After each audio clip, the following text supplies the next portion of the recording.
Bom dia a todos, novamente eu e o Renan estamos aqui para falar de alguns assuntos e o primeiro seria sobre o que vem sendo disseminado amplamente nas redes sociais aí, e sem nenhuma propriedade, né? Em especial a questão eles narram segredo de justiça, né? Eles dizem que a ação de execução coletiva que nós propomos para os associados da Associação de Cabos Soldados estaria correndo em segredo de justiça por interesses escusos meu e do pessoal que trabalha comigo, ou seja, interesses imorais do meu escritório. Tá? E é mais do mesmo, eu uso muito essa expressão mais do mesmo, porque todo mundo que fala isso, e depois eu vou explicar que não é nada do que eles estão falando, né? Aí tem ex-advogado dos cabos soldados, tem escritórios especializados em ação de direito público, né? Mas o que a gente vê na verdade são escritórios e pessoas, advogados aí que estão na advocacia, querendo mais uma vez entrar num trabalho que nunca participou, que nunca colocou uma pedrinha lá para que fosse construído, né? E novamente eles vêm com uma narrativa de defeito do meu trabalho, defeito do meu escritório, né? Defeito da Associação de Cabos Soldados, e isso também vai envolver a UMESP, nós fizemos o mesmo lá, mas só que não existe essa questão de segredo de justiça. Então eles vêm com essa narrativa e ao final eles propõem aquela solução clássica, né, Renan? Deixe de ser patrocinado pelo Negre Advogado, deixe de ser patrocinado pela Associação de Cabos Soldados, pela UMESP, venha até mim, eu vou lhe dar o direito, eu vou fazer isso mais rapidamente, eu vou fazer isso certo, tá? Então, mas vamos aos fatos, o que de fato é verdade, tá? Vamos ao que de fato é verdade. A única verdade desse acontecimento qual é? Nós entramos sim com uma ação de cobrança coletiva, né? Na verdade é um backup, porque muitas pessoas não puderam ir à Associação de Cabos Soldados passar a procuração individual para que a gente pudesse cobrar os 5 anos para trás e o período ficou dentro, ou seja, além dos 5 anos para trás tem aquele período da impetração até o apostilamento, né? Que é de 2008 até 2022, porque tem muita gente que tem lapso nesse período aí. Então nós fizemos uma ação ampla, cobrindo, vou dizer, usar até a linguagem, backupeando, né? Todas aquelas pessoas que não puderam, talvez pela idade, talvez pela falta de informação de que precisaria ir à entidade. Mesmo assim, num universo de 80 mil pessoas, nós ainda fizemos umas 30 mil execuções individuais, né? Sim. Mais ou menos por aí. E a associação conta com 44, 45 mil sócios, né, associados. Então a gente verificou que tinha gente de fora. E a gente vai ver, geralmente é pensionista, geralmente é o policial mais antigo, tem policial novo também que não está informado, né, e por conta aí dos trabalhos que ele tem na PM, às vezes o trabalho que ele tem extra PM, ele acaba não indo na associação, ele acaba não indo numa regional e também não procura o escritório. Então, para que essas pessoas não ficassem num vácuo e o Estado ganhasse um dinheiro delas, porque se eles não cobrarem, isso logo prescreve. Nós fizemos uma ação e acobertamos todos que estavam à deriva, né, nessa questão, e também backupeamos aqueles que já entraram com a ação. Aqueles que já entraram com a ação individual, a que sair primeiro, seja coletiva, seja individual, vai receber. A coletiva não faz despendência com a ação individual, isso é regra do direito. Ao fazermos isso, nós precisamos individualizar, primeiro, outra falácia, que uma execução coletiva vai demorar a pagar. Não é assim. O procedimento é coletivo, o procedimento obriga um só despacho, uma só sentença, né, um só informe de rendimento sobre os associados, de rendimento não, de valores não recebidos aos associados, porém, o pagamento é individualizado. Então, eu tenho lá 45, 46 mil associados. O pagamento é feito individualmente para o Pedro, para a Maria, para o João, para o Lucas. Nunca vai acontecer, não houve pagamento porque ele tem que ser feito globalmente. Não é assim que funciona. A única economia que se tem sobre isso é sobre os procedimentos processuais. Não existe, depois na hora do pagamento, a necessidade, na verdade nem existe essa prática de pagar para todos, 46 mil. Então, nesse ponto, pagamento é como se houvesse uma individualização, como se houvesse não, de fato, inegavelmente há uma individualização. Então isso significa que não é um precatório global, não mas é. se for um RPV do João, Não, é RPV. por exemplo, lá na frente vai culminar, qual que é o deslinde desse processo, qual que é o desfecho? O desfecho são, por exemplo, 46 mil ou 45 mil precatórios ou RPVs. Tá? Vamos dizer que isso acontece, vamos dizer que o João, ele faleceu, né? E aí a gente tem que fazer a habilitação de herdeiros. O João não vai impedir que o Pedro receba o seu RPV, né? O que vai acontecer é que em relação ao João, nós vamos atrasar um pouco, porque nós vamos ter que habilitar os herdeiros, né? As pessoas que ficaram, que eram sucessores do João, nós vamos ter que habilitar eles, mas em relação aos demais, o processo anda com a vantagem de que nós não vamos precisar de um juiz dando 46 mil despachos. Um único despacho, uma única sentença. Então, inegavelmente, quem fala isso não conhece do direito, eu até aconselho mudar de área, vai fazer outra coisa, guarda a carteirinha da OAB, né? E vai fazer outra coisa, entendeu? Inegavelmente, a ação coletiva, tanto é que ela vem de um direito muito mais moderno que o nosso, ela vem do direito americano, ela vem da class action, né, das ações de classe. Então, inegavelmente, a ação coletiva ela traz rendimento de tempo, não só para o jurisdicionado, que é o policial militar, ela traz rendimento de tempo para o próprio judiciário. Inegavelmente, isso não se discute. Então, o que a gente fez? A gente ajuizou a ação, e diferentemente do que essas pessoas falam, né, não existe um pedido de segredo de justiça, existe um pedido de sigilo em relação a determinada peça que está lá nos autos. O que é essa peça? São algumas páginas onde nós entendemos que existem dados sensíveis. É o nome do policial ou do pensionista, com o seu RG, com o seu CPF e com o seu RE, ou matrícula no caso do pensionista. Então, por que nós pedimos o sigilo disso? Por quê?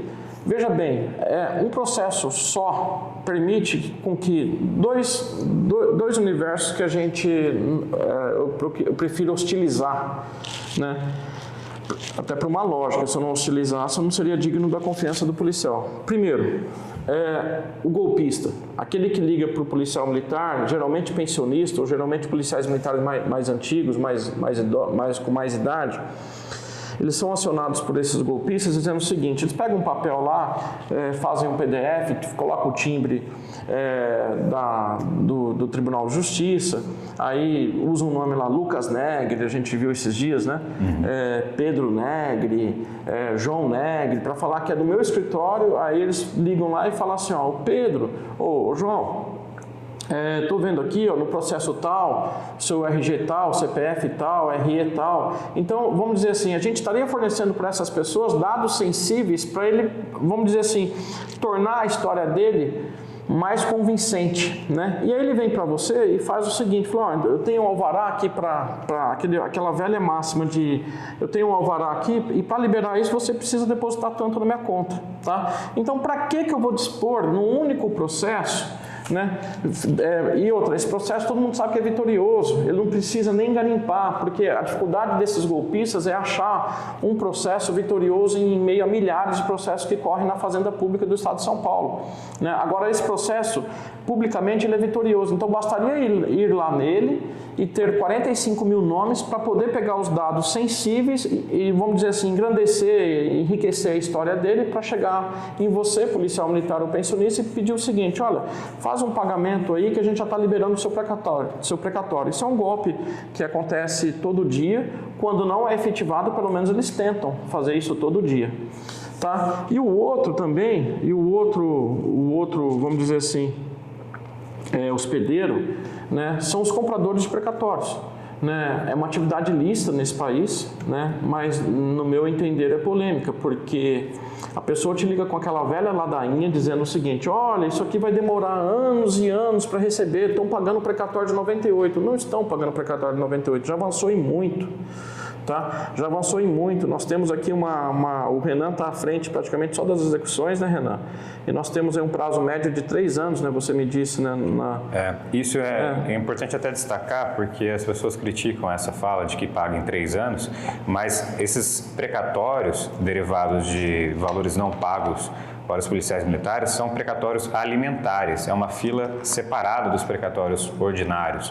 Então, para quem fala que não é verdade, é só conferir lá no site do Tribunal de Justiça. Está sendo pago os precatórios de 2020 e 2021 atualmente. E depois da emenda 62, os estados estão obrigados a dispor de uma receita líquida. Então, não é, por exemplo, mesmo aquele governo que o funcionalismo hostilizava, e com razão, do PSDB, né?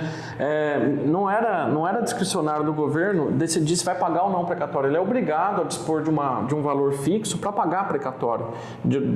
Se não me engano, é 2,8, alguma coisa assim, da receita líquida do Estado. Então, os precatórios que estavam muito atrasados, eles estão trazendo para a atualidade. O que eles fazem? Eles se dedicam a pagar em dia os precatórios atuais e eles pegam um pouco desse valor para pescar os precatórios lá de trás. Mas essa situação atual do quinquênio e sexta parte, não, ela tem um ritmo de pagamento frequente e otimista. Mas mesmo assim, os caçadores de precatórios aí, eles teriam uma grande facilidade. E num único processo, ou seja, numa única jazida, né, no mesmo garimpo, que é essa a comparação que eu faço em relação a essas pessoas. Eles são garimpeiros, né? Mas no único processo eles teriam acesso a 44, 45, 46 mil nomes, não sei ao certo, com a facilidade de saber que todos ali são vitoriosos, todos ali têm um crédito a receber e já com dados sensíveis dessas pessoas. Né? Porque hoje você coloca num Google aí CPF, nome completo da pessoa, você acha até o telefone celular dela. Tá? Então é só isso. E aí, assim, eu queria, a essa altura aqui, lembrar minha juventude lá, que eu ficava na vila jogando bola, soltando pipa, e falar algumas coisas que eu penso dessas pessoas aí. Né? Assim, eu teria alguns adjetivos para essas pessoas que vão à rede social e dizem que a gente requereu o segredo de justiça no processo para a gente poder pegar o dinheiro deles e eles nunca ficarem sabendo. Né? Eu tenho um nome para isso, que não é técnico, mas eu vou deixar porque, diferente dessas pessoas, a gente não vai se acovardar, a gente vai trabalhar dentro de um limite de educação e não vai usar a internet com covardia. Tá? A gente está usando aqui a internet, as redes sociais, só para esclarecer que não existe pedido de segredo de justiça. Existe sim, e foi deferido inclusive, embora o juiz de primeira instância não tenha deferido, o Tribunal de Justiça local deferiu, porque ele também é sensível a essa situação dos golpes e essa sensação de venda de precatórios aí. Voltando à questão, eles vão te ligar e vão falar o seguinte, ó, para você não ficar esperando 10, 15, estão pagando 98 ainda, eu te ofereço aqui, ó, 10%. Só que eles nunca falam que não é 10%, eles falam que é metade, né, Renan? Estão pagando quase metade. A gente vai ver, na verdade é 10, 15% do que vale o precatório.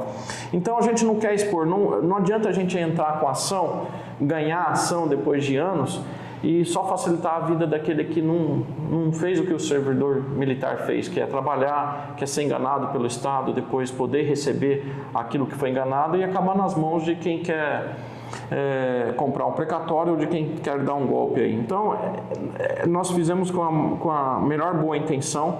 O processo, para quem quiser, pode entrar lá, ele não está correndo em segredo de justiça, apenas está em sigilo aquilo que cada membro da Associação de Cabos Soldados sabe, que é o seu nome, o seu RG, o seu CPF e o seu RE. Então, qual que é o efeito desse sigilo? Qual o efeito desse sigilo? O efeito do sigilo não atinge o próprio associado. Olha só a banalidade dessas pessoas.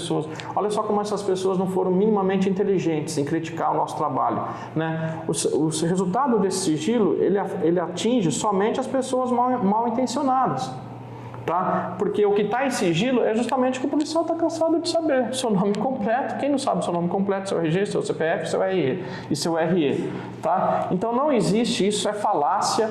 E eles falam para ao final chegarem e dizer o seguinte: tome cuidado com o escritório negro, tome cuidado com a Associação de Cabos Soldados, né? Eles estão querendo receber e não te pagar. Né? Isso é mentira e assim, a gente não vai ficar dessa vez respondendo à altura que eu poderia responder lá com a educação que eu tive lá na minha infância, mas a gente vai procurar os meios legais, inclusive, né? Nós somos um escritório de advocacia e dessa vez passou dos limites, né? Dessa vez passou dos limites, então a gente vai procurar todos os meios legais para responsabilizar essas pessoas.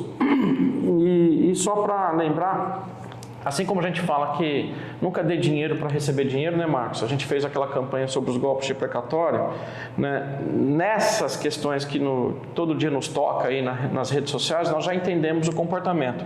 O comportamento qual é, Renan? É sempre o seguinte: não faça ação coletiva, ela é mais demorada. Mentira, eu já falei que não é. Não faça ação que está correndo em segredo de justiça, eles vão receber e você não vai ficar sabendo. É mentira também, não está em segredo de justiça, tem sigilo de peças sensíveis do processo. E esses dados todo o associado já sabe, são os dados próprios do associado. Eles falam tudo isso e ao final eles sugerem o quê? O melhor caminho é o meu, tá? Venha para mim. Né? Execute aqui, eu sou de pessoa de confiança, eu sou um covarde da internet, mas vocês podem confiar em mim, tá bom? Então o policial aí, a pensionista que sempre viveu com policial, eu sou filho de policial, a gente acaba criando um discernimento bem diferenciado das pessoas comuns, né? Com todo respeito aos colegas aqui, quem vive numa família policial militar, quem é policial militar, quem é pensionista, tem um discernimento muito acima da média para saber quem é quem, para saber quem não presta e quem presta. Tá? Então façam esse juízo. Só esclarecendo, o segredo de justiça também foi pedido na Almesp e vai ser praxe desse escritório. Toda vez que comungar universalmente aí num processo